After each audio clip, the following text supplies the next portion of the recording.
After finishing dinner, I relax in the living room. I disinterestedly stare at the TV while Kyouto absorbs herself in a hardcover book next to me.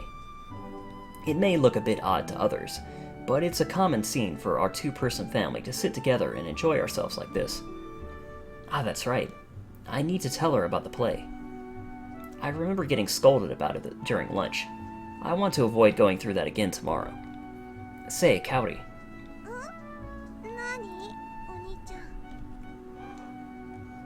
She raises her head from her book. How should I put this? It's somehow really tough to just come out with. What book are you reading? Unable to find the right words, I just blurt out something on the spot. Kyouto is reading a fairly sturdy hardcover book.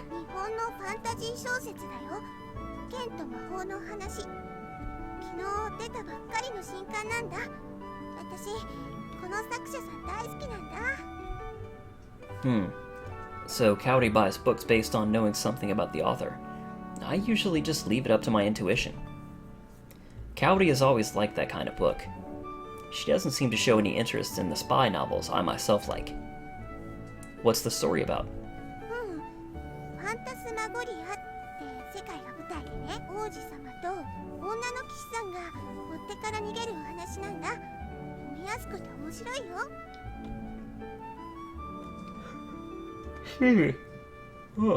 Yawn. Kyouto summarizes the book happily. She explains it so happily that it makes me a little interested. Swords and magic aren't really my thing, but I'm getting a nice impression.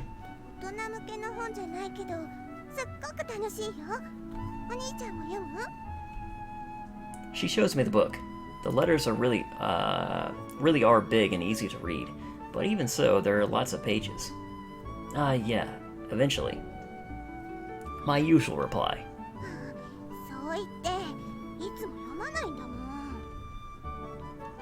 Kyouto has recommended plenty of books to me, but I've never read a single one of them. Come to think, there was one book that Kyouto was really into for a while. She got nervous just because Kyouko and I were having some silly quarrel, and she scolded us with a quote from that book.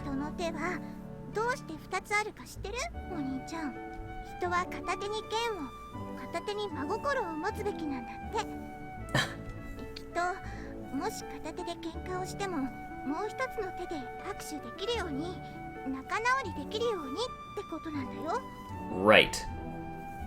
Yeah, it went something like that. Now, she repeats it every time Kyouko and I quarrel. Perhaps that's why Kyouko and I have never had a serious fight to the point of hating each other. Maybe Kyouto made it impossible for us to have one. Huh? Aren't I getting off topic? That's right, the play.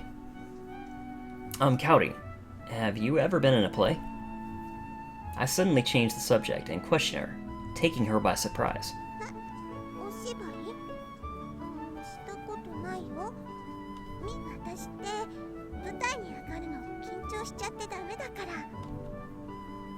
She marks her place with the bookmark and closes the book.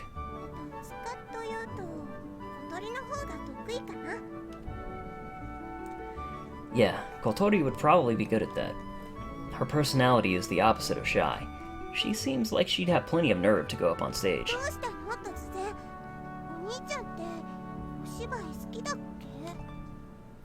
No, not really. It's nothing. I really am being awkward. Kyouto tilts her head and stares at me.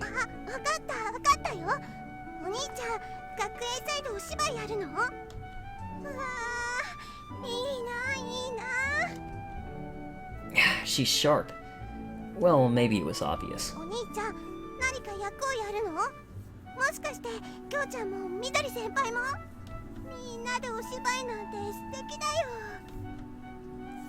No. I'm doing the scenery, just setting up the stage. I suddenly blurt out a lie.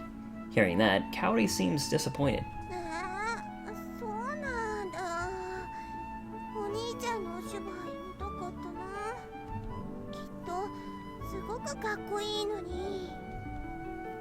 That's a shame, isn't it? Why am I lying? I need to hurry and fess up.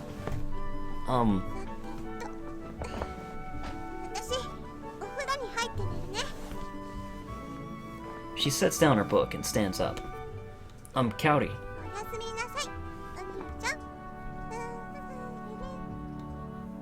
F you, Oni-chan! Kyouto hums as she returns to her room. In the end, I wasn't able to tell her the truth. What should I do? These are intense problems, guys.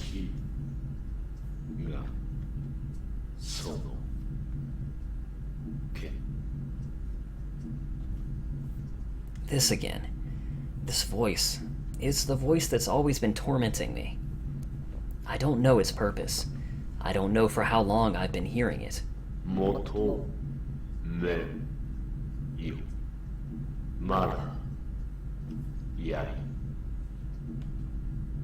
But I know that voice. Even if this is just a dream. I know it.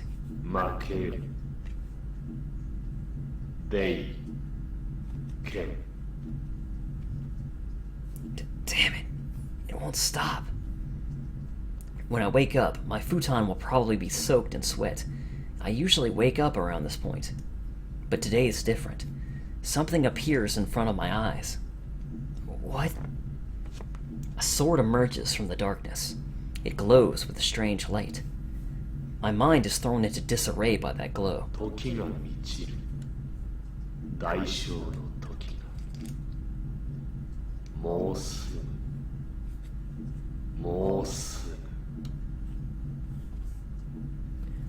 The voice that had been indistinct until now becomes clear. I suddenly wake up with a splitting headache.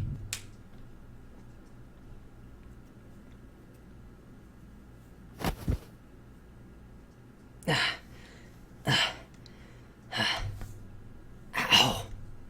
My head is throbbing in pain. I was fine yesterday and the day before, so I've been caught completely off guard. It was terrible again today. I look at the clock. I guess I'll sleep a bit more.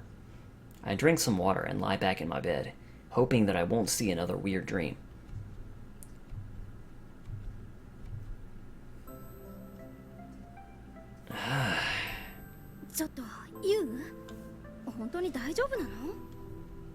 Yeah. I ended up not being able to fall asleep again. I somehow managed to make it to school despite feeling awful because of my sleep deprivation and headache. I was trying to hide my poor condition from Kyouko and Koin, but I was easily found out. Sorry for worrying you.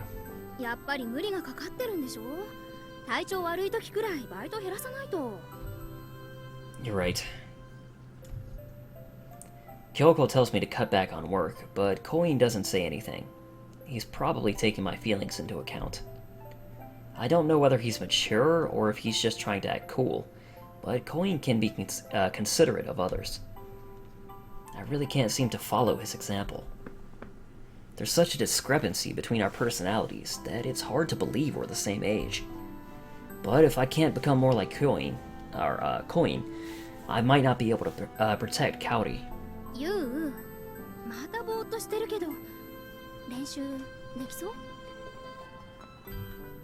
I'm not sure.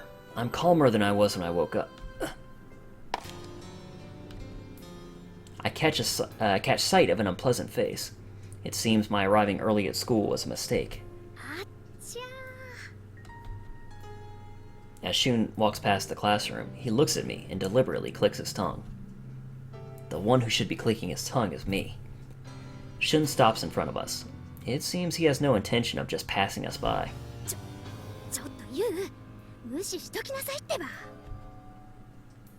Kyouko gives me a warning. I understand her reasoning. I don't want to cause Kyouto any trouble either.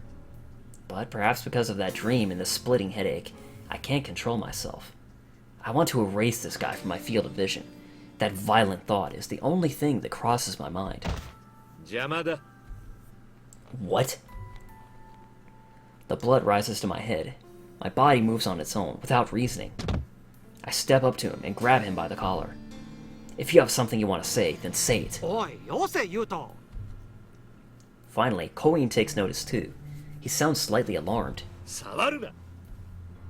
You're the one who's in the way. You're the one who should disappear, Shun. I raise my arms, and Shun's face contorts in pain. Seeing that, I put even more force into it. More. I have to hurt him more. I abandon myself to the black thoughts welling in my head. Like this. Right here. Oh. The moment I think that, he smirks at me. Ah! I feel something like a stake plow into my side. I can't breathe well.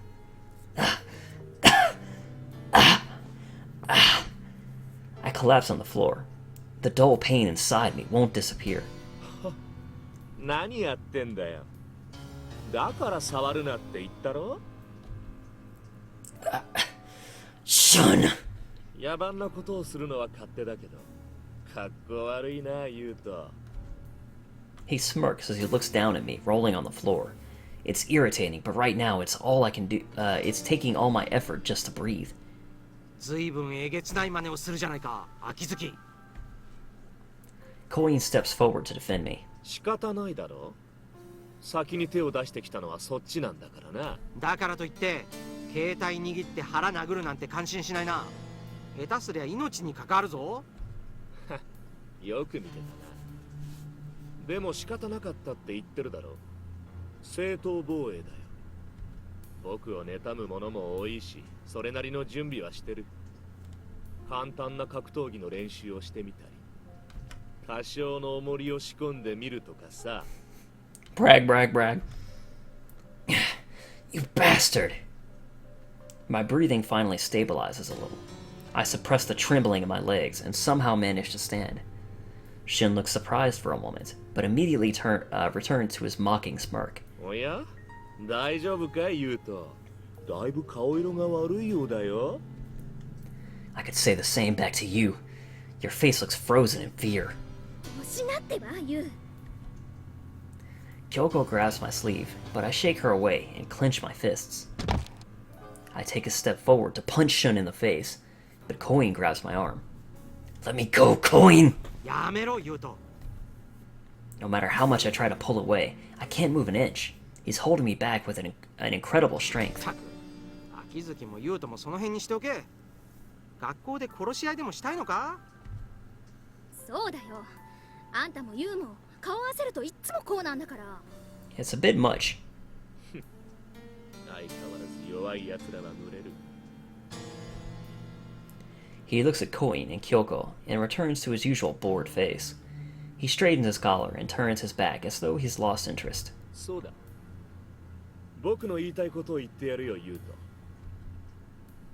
香織はお前といたら絶対に幸せになれない。どこかにいなくなる方が彼女の。So basically the same shit, different day. This again? Could you try saying something else once in a while? Even the writer was aware that he was repeating his shit. 香織のことがなければ貴様に話すことなんてない。いいか。香織の面倒は僕が見る。絶対にその方がいいに決まってるんだ。With the money you get from your daddy, right? Don't get carried away with this crap. 話は終わりだ。僕としたことがとんだ時間の無駄遣いをした。What? あまり手間を取らせないでくれよ。香織さえ解放するなら、どこで誰と群れていようが見逃してやるからさ。He even got the laugh. I'm not a bad guy. How could I let you do as you please to Kaori? Bye, Shun. Ignoring my angry words, Shun walks away. When he completely disappears from my view, I'm finally able to regain my composure. At the same time, I begin to regret my actions. I flew into a rage and caused trouble for Koin and Kyouko. Sorry. 相変わらずだな、お前らも。Smiling wryly, he releases my hand. The part he'd been gripping so firmly is turned red. これじゃ香織ちゃんに心配かけるわけよね。I thought I'd be able to stay calm, but 全然できてないじゃない。yeah, not even one little bit. No matter what I say about it, I was causing a disturbance. My excuses won't make a difference. I enter the classroom, so they won't say anything more.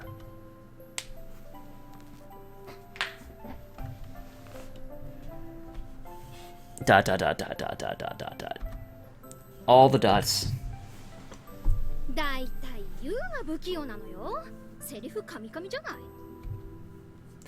Kyouko puts her hands to her hips and stares at me like she's appalled. She's talking about the rehearsal at school today. I'm walking back home from school with Kyouko and Koin, and Kotori is tagging along for some reason. What is she doing here? I guess I don't have time to be thinking about that right now. Shut up. I've never performed in front of people before. Ugh, why do I have to do this? いいじゃないですか、主役。絶対に似合いますよ。小鳥的に言ってもベストとしか言いようのない配役です。太鼓判です。Stop sealing things with whatever you please. もうペタペタ押しちゃいますよ。スーパーで割引してもらえるくらい大量に。Is the seal of approval a shopping stamp? はい、最近は。That has to be a lie. みんなが期待してんだから、しっかりやりなさいよ。そうだぞユウト。お前いつもバイトで忙しそうだからな。たまにはお祭りに参加してほしいんだよ、みんな。Koin backs Kyouko up calmly. You could say it's quite gentlemanly of him to always support Kyoko's reckless theories. If only her theories weren't always directed at me, that is. The school festival will be held in January. To be frank, I think it's being held in the wrong season. It was cancelled once because of the remodeling of the school building, and the student volunteers rallied in opposition and managed to get it moved instead. Since then, it's been scheduled for January. ねえ、ユウ？ちゃんとカオリちゃんには報告した？ Nope. In fact, we lied about it even. I haven't. ああ、そんなことだろうと思った。A deep sigh. I feel like her disapproval has risen by a level. Even if you say that, it's embarrassing to be the main character of a play. How could I tell her? How could I stand there letting my family, who I'm with all year round, see me make such a fool of myself? It's a matter of dignity. It's embarrassing to go to Kaori's recitals too, but at least she has talent, unlike a ham actor like myself. ねえ、いいじゃないですか。何が恥ずかしいんです？いい？あんたはいつもカオリちゃんにダメ兄貴であることを見せまくってるのよ。I'm not that much of a failure. それに朝から晩まで迷惑かけてばっかりじゃない。ご飯作らせてお風呂沸かさせて掃除させて。That's true, but だから私が挽回のチャンスをあげたんじゃない。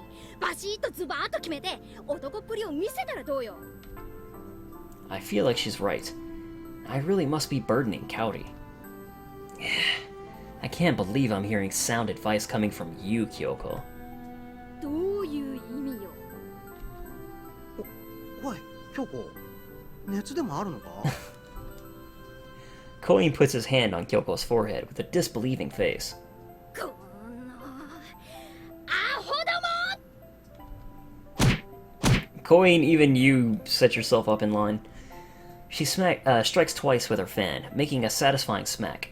The two of us being hit aren't so satisfied, though. I want to show Kaori a slightly cooler side of myself. That's what I think. I don't want to be a brother she'll be ashamed of. さあ、ユウ、神社寄ってくよ。Eh? Why? 本読みの続き。ユウの神々を直さないとね。ちっとは特訓しないと追いつかないでしょう。Kyouko grins as she speaks. What? Her meddling is the same as usual, but I have a bad feeling about this.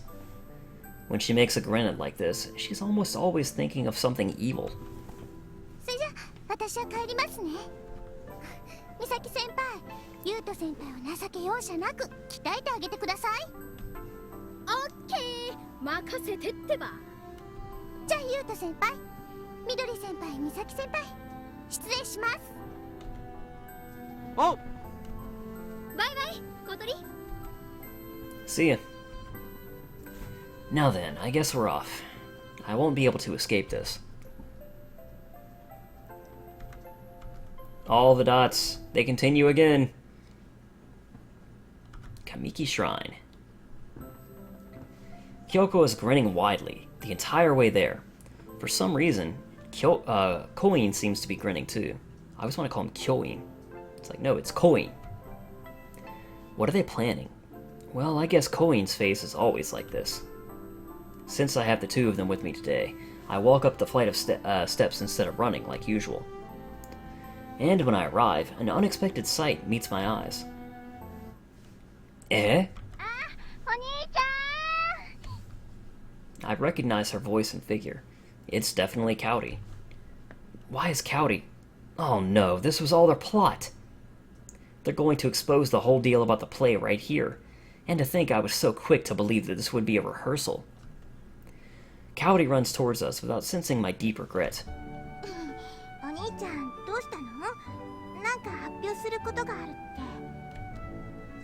Cowdy's face is all smiles. Her whole body is radiating an aura of expectation.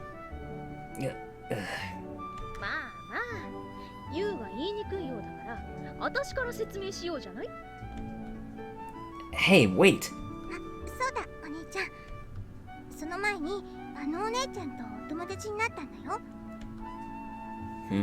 That lady? I look in the direction Cowdy is pointing, and see Tokimi slowly walking towards us. Good afternoon. You were keeping Cowdy company? She giggles when I speak to her. I didn't say anything strange, did I? She brings the fan to her chest as she speaks. Her smile and actions are so elegant that I can't help but admire them. No, it's rude of me to stare so much. おい、ユウト、紹介しろっての。いつの間にこんな美人と。ねえ、ユウ？この人、誰？ Ow! She jabs me in the side with her elbow. She probably thinks it was just a light poke. I doubt it! Tokimi is looking at Koin and Kyouko. I should introduce myself properly. I'll introduce you. These two are my friends. I start to speak, but notice Tokimi's serious face. Why is she looking so grave? Huh? Her voice is low and nervous. Her expression is almost ghastly. This is sudden. My heart suddenly starts pounding. I feel like her dark eyes are seeing through to something inside of me. What's this? The thing I sense in Tokimi is fear? A bad premonition wells up inside of me. She draws her short sword in front of my eyes. The blade shimmers. Something is odd about that sparkle. It should be just an old, worn-out blade, but I feel an overwhelming presence from it. And I'm afraid. What is this feeling?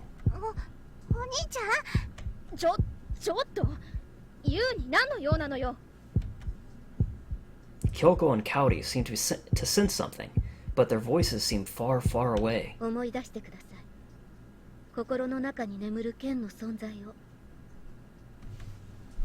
Each of Tokimi's words makes cold sweat drip down the back of my neck. Remember? My ears begin ringing, and I feel my mind jolted violently. My body is unsteady. I reflexively reach out my hand out towards Cowdy. Damn it! I'm dizzy.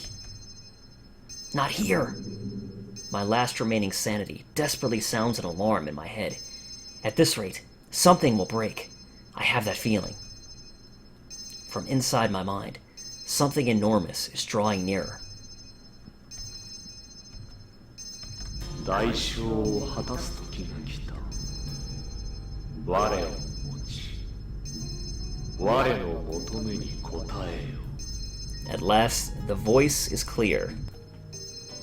What is this? The voice is clearer than ever before, and I feel various images flowing into my mind. This isn't a hallucination. Someone is actually talking to me. Each time I hear the voice, a splitting pain runs through my head. 無償の奇跡は存在しない。あるのは代償を果たす契約のみ。 A miracle without a price? Compensation? Contract?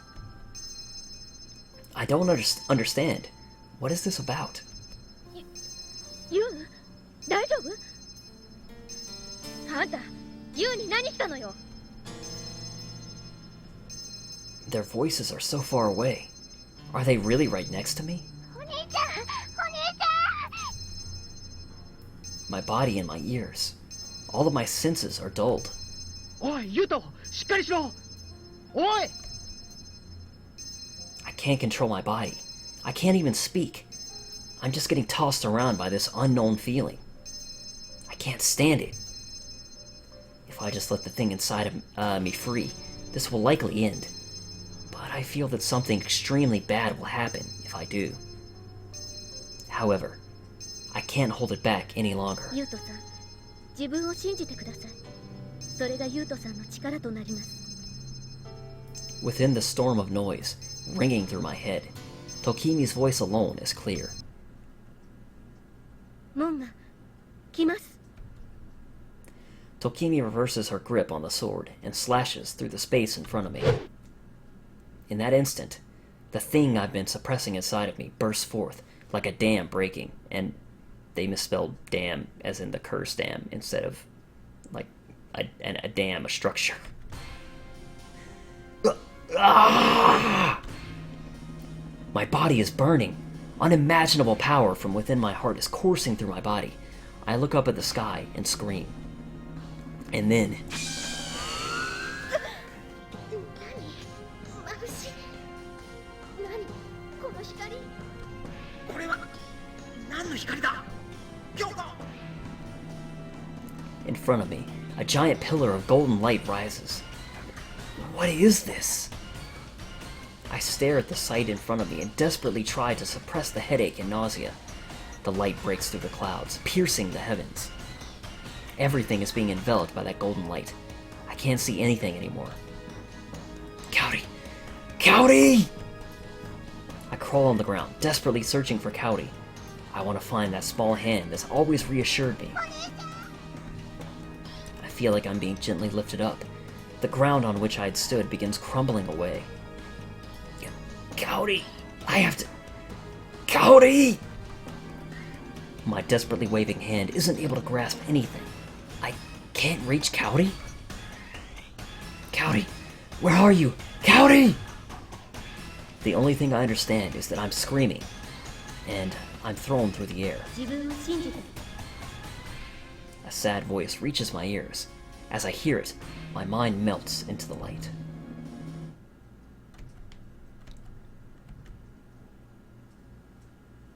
Continuation of the hospital dream. I'm dreaming.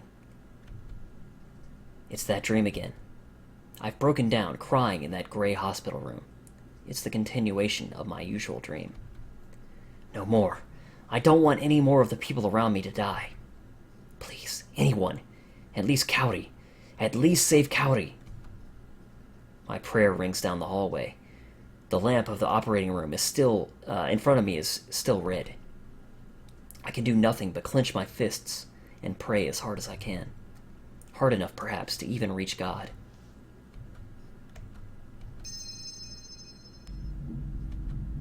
A mysterious voice rings through my mind. 我は力。我は汝の願いを、汝の求めを叶える力を持つ者。Who are you? What are you talking about? 我と契約を結べば願いを叶えよう。My wish? For Cowdy to live? I don't care who you are. I'll do anything. If it'll save Cowdy and nobody else has to die. What should I do? How can I save Cowdy? I desperately beseech the voice in my heart. 契約は魂に刻まれる。この記憶は消える。汝の願いを叶えるか。Yes. So save Cowdy. I beg you. 汝の求めを叶えるならば、10日の代償を求める。願いの深さだけ、我の求めを叶えなくてはならない。I don't understand what he means. But if it'll save Cowdy, then I'll do anything. I don't care what happens to me. Save Kaori. If you save her, then I'll... I scream the desire within my heart. 契約は結ばれた。願いを叶えよう。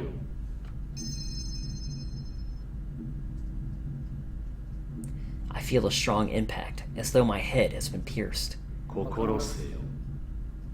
我と汝の契約が結ばれたことを。That's right. It's that voice. I remembered it all. The contract which I bound long ago. The memories that were sealed in the depths of my heart resurface. That's right. I still haven't fulfilled that promise.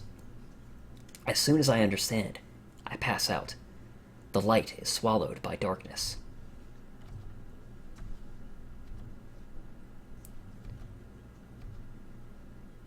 And shit has just got real. Here we go. It's chilly. I can smell grass and feel the ground under my back. Huh? It seems like I was thrown somewhere and was knocked out. My body is stiff and it's hard for me to move. I become exhausted just trying. I can't move at all. My eyelids are so heavy that they feel like they're made out of iron. Even though I'm conscious, it's a long time before I can even manage to move a single finger. My whole body feels like it belongs to someone else. Where am I? What happened? I don't remember anything since being enveloped by the light at the shrine. After that severe headache,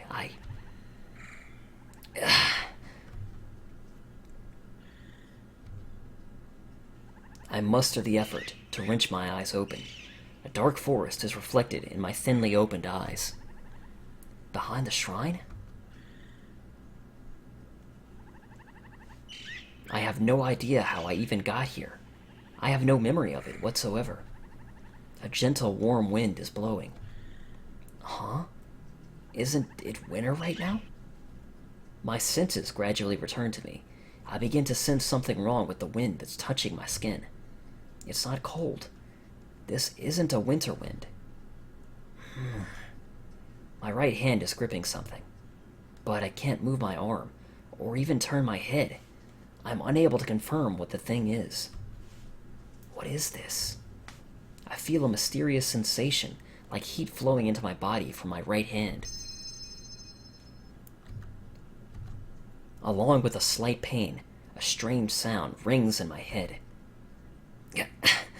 Still. I feel uneasy. It's dangerous. I shouldn't be here. I feel like something is warning me of that. Damn it! Move! I somehow manage to move my creaking body and stand up. Good. I must really just be exhausted. But where should I go? That's right. Kaori! Kaori! I look around me. Kaori is nowhere to be seen. And this definitely isn't any place I recognize. I have to find her. Kaori. Ugh. I try to start running, but quickly trip and fall. My body still isn't moving how I want it to. Through the ground, I can sense footsteps approaching. Maybe falling down was actually a lucky break for me. I get up again and head in the direction of the footsteps. I hear grass being trampled. Without a doubt, someone is walking towards me. Kaori? I call out, but there's no response. The sound keeps getting closer. I unconsciously gulp. Something pushes its way through the bushes, and a single silhouette appears. It isn't Kaori. It's a girl of about my age. However, she looks really weird. And what on earth are those black wings on her back that aren't actually shown? Well, I should try talking to her. I approach the girl. Say, the moment I start speaking, a chill runs through my whole body. Her face is as pretty as a doll's, but her eyes have the same artificial coldness. I instantly recall TV specials about ghosts, and I shiver. This girl is really right here, but... Anyway, I need to ask. Huh? Her words are unfamiliar. Having tried speaking to her in Japanese, I'm caught by surprise. Suddenly, a red light envelops the girl. What? The girl seems to be in pain. I can clearly tell from the way she's clawing at her hair that something is wrong. Hey, hold on! Just as I tried to rush over to her. Her pained cries stop. She turns and stares directly at me. What? She draws nearer to me with light footsteps. The girl walks right into me. At that moment, I notice something unbelievable.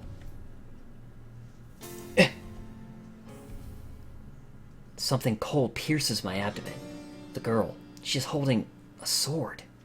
And freaking stabbed him right in the chest. You can see right there. I feel as though the heat flowing into my body from my right hand has begun flowing into the girl's sword. It's a sickening feeling. Suddenly, I begin to see everything clearly.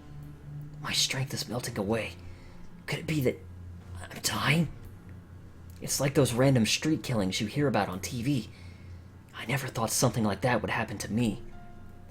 My mind is drifting far away. If I pass out here, will I die? No, Gowdy, I still have to... Gowdy. With great difficulty, I look towards the sky. In my blurry vision, I can see the moon and something else. A bird. At this time of night? Against the cold, pale moon, I can see a winged silhouette. What is it? It's too big to be a bird. Suddenly, the girl pulls her sword out of my side and leaps back. She brandishes her sword towards the sky.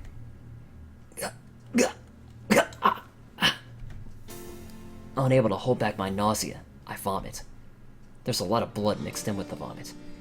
I'm in so much pain that I can't even writhe around. Unable to move even the slightest bit anymore, I can do nothing but stare at the two figures. White wings. A nimble white flash of light flutters through the slightly clouded night sky. She swoops down, a girl with pure white wings. This girl has wings too.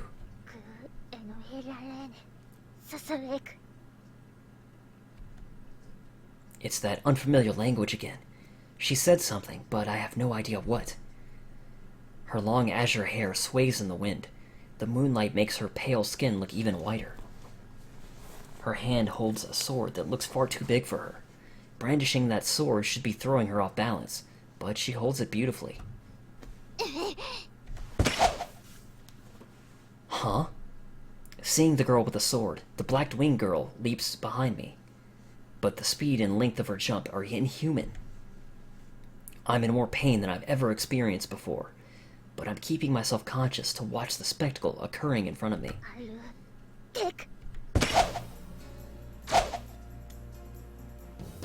Muttering something, the girl springs forward in a cloud of dust. She's even faster than the other girl. This is the first time I've seen a human move faster than my eyes can follow. In an instant, the white-winged girl flies into the dark-winged girl and nonchalantly swings her sword down.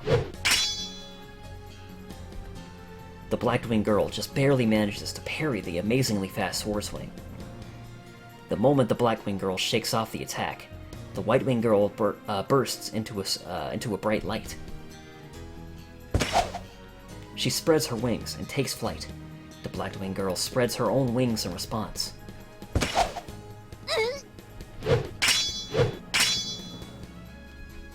The two girls slash each other in midair, at each other. The white-winged girl makes a fast cut, and the black-winged girl somehow manages to parry it and strike back.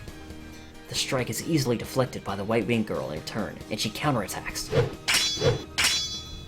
The white-winged girl swings her huge sword and one-sidedly drives her opponent back. The black-winged girl is clearly inferior. She's flung back, and her stance breaks. This isn't a dream, is it? I've seen a similar mid-air duel in a movie before, but the battle in front of my eyes seems far more intense and real. The two winged girls dueling under the moonlight like this is absurd, no matter how you think about it. But even so, the events playing out before my eyes are extremely vivid. كمان مونيس نت لانوتس لوسام شاي ونكسين شين هاولاس ريسكاوت إبلها هاكسوت سيم مانا.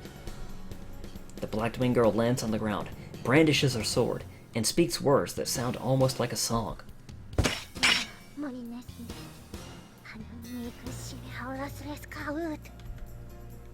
The moment she sees her opponent's movements, the white-winged girl thrusts her hand forward and also mutters something.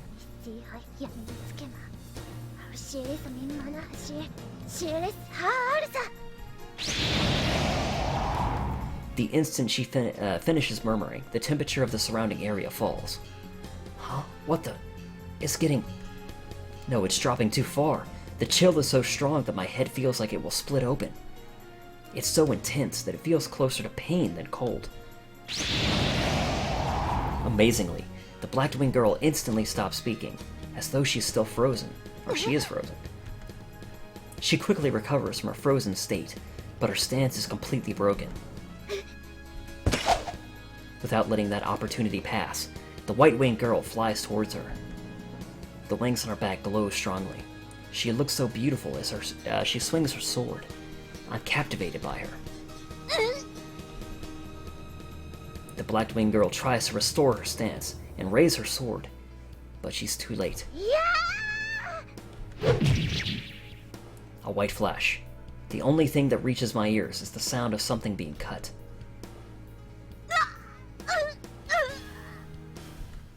The black-winged girl's face writhes in pain. In the next instant, a red stain begins to spread over her. Is that blood? A strange silence falls. The two winged girls had flown into the sky and crossed swords. The white-winged girl won, and the black-winged girl had lost. Even though I saw it myself, I can't help but feel like I've been watching a television drama. The black-winged girl begins turning into golden particles and start to disperse. What? Not only is this unrealistic, it's violating the very laws of physics. She died? No, she was killed. The girl loses her form as she turns into golden particles. And then, the pierced girl completely disappears. One moment.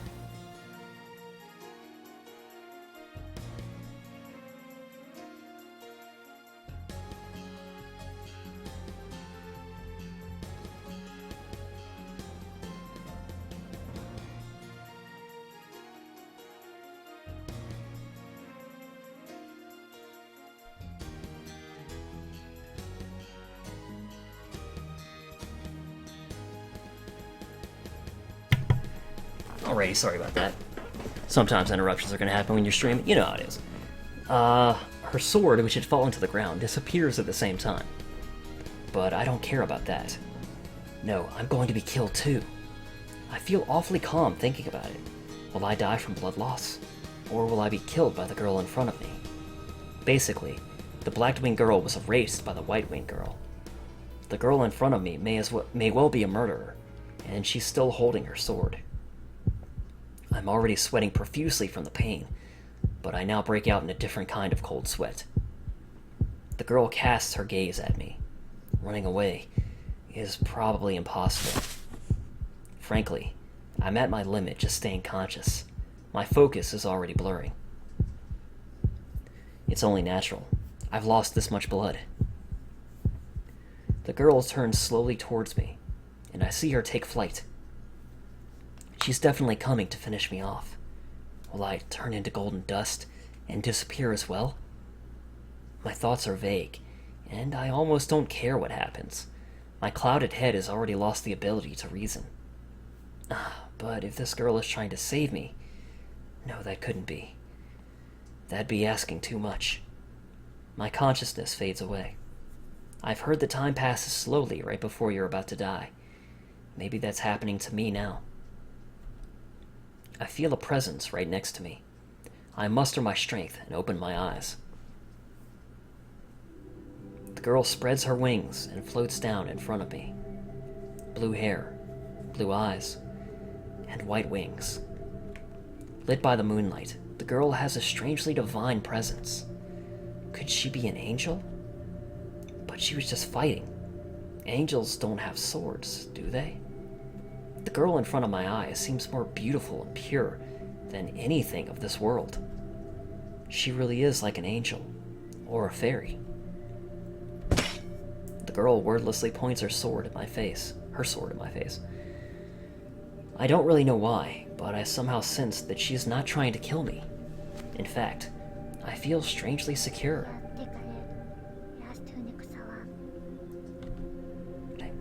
Her voice is like a song. It's beautiful and sweet. Is she really an angel? But are angels foreigners? I can't understand what she's saying. Is she asking me a question? The girl continues speaking without changing her expression.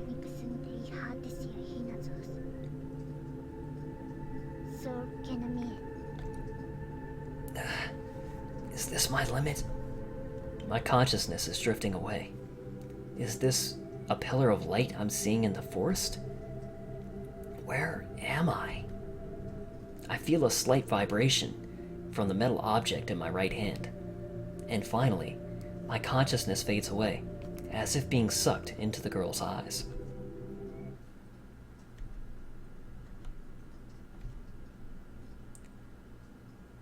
The girl with white wings to a different world. And here we are with the intro to Ian no Aselia. I actually really like this song, so I'll shut up and let you enjoy it.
Alright, and that is the prologue of Aselia the Eternal. Here we are in Chapter 1. And I think that is a perfect place for us to end the stream for tonight. So I'm just going to save here, overwrite, and we will pick it up here next time. Thank you guys very much for watching. I hope you enjoyed it, and I will see you all next time.